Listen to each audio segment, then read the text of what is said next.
O Otto Gierke fala uma coisa legal, tá? Que ele fala da teoria do órgão. Então, é diferente você ter um presidente da república e a presidência da república. É um órgão que tem que ser ocupado por alguém. Só que esse alguém, ele fala em nome do órgão.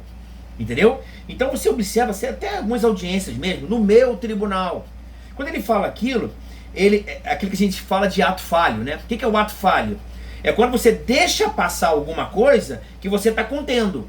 Você contém aquela tua fala e você falando, você acaba expulsando algo que você não queria falar. Mas é aquilo que você pensa. Entendeu? É aquela diferença do id, ego e superego, entendeu? Id é a essência da pessoa, o ego é aquilo que ele pensa dele, o superego é aquilo que ele bota pra fora. Então isso é um conflito, sempre, daquilo que você é a tua essência, daquilo que você sabe que você é e daquilo que você quer que os outros pensem que você é. Entendeu? É imagem pra fora, consciência pra dentro e os teus instintos. Essa é a luta que o Freud falou. Desculpa aí pra alguns se eu falei alguma coisa errada, mas na essência é isso. E ele fala do ato falho. É aquilo que você está guardando, escondendo, é a tua essência, você acaba falando. O que eu observei em alguns advogados, que existem perfis de advogados. Tem advogados mais combatentes, não é isso? Mais incisivos, mais... E pessoas que são mais comedidas, entendeu? Tem outros processos. Então, esse advogado que nós estamos falando, vou evitar citar nomes, ele foi bastante incisivo. E você percebe a reação, por exemplo, quando um outro advogado falou o seguinte: Excelência, eu entendo que o ministro Alexandre Moraes, ele se sente incomodado com os pedidos de suspeição. Ele até falou errado, ele falou incompetência, mas ok. O Alexandre Moraes, ele interrompeu, falou assim: não, doutor, eu não me sinto incomodado. Aí a gente pensa, ele fez questão de interromper a fala do advogado para falar para todo mundo: eu não me sinto incomodado em nada.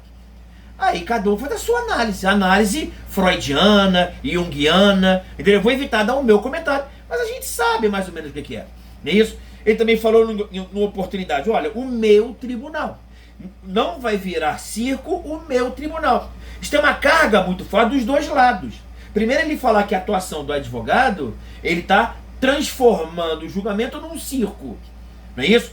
Não me parece adequado um magistrado falar isso. E por outro lado, não vai ser circo no meu tribunal, porque o tribunal é meu. Qual é o problema dele falar que é dele? Existem os pares dele. Os tribunais também não são dos pares dele? E os outros 4 ministros? Não, o tribunal não é deles, porque é o meu. Ele não falou nem o nosso, não é isso?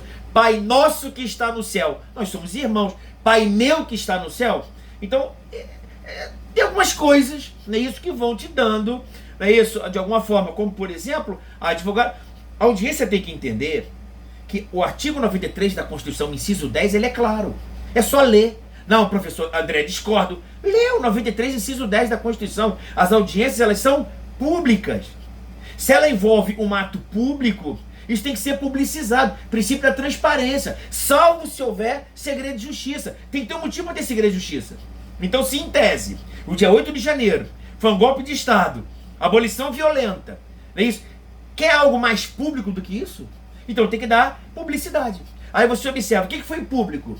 Foi público o voto dos ministros de recebimento, foi pública a denúncia do Procurador-Geral da República, foi pública a defesa dos advogados, mas sem celular, mas quando vai ser visto a oitiva das testemunhas, totalmente sigiloso. Por quê? Eu pergunto, eu fico na dúvida. Então vocês estão me dizendo então que o processo é público, salvo quando o Supremo entender que o ato deve ser sigiloso? Por quê? Não pode ser submetido ao crivo público? Entendeu? E qual é o problema de darmos uma opinião? Qual é o problema? A mídia, ela gosta de fazer essa crítica, não é isso? À direita. Você fazer um comentário, fazer uma análise, virou o que? Abre aspas. Ataque à instituição. Fecha aspas. O que é um absurdo, é um desrespeito à liberdade de expressão.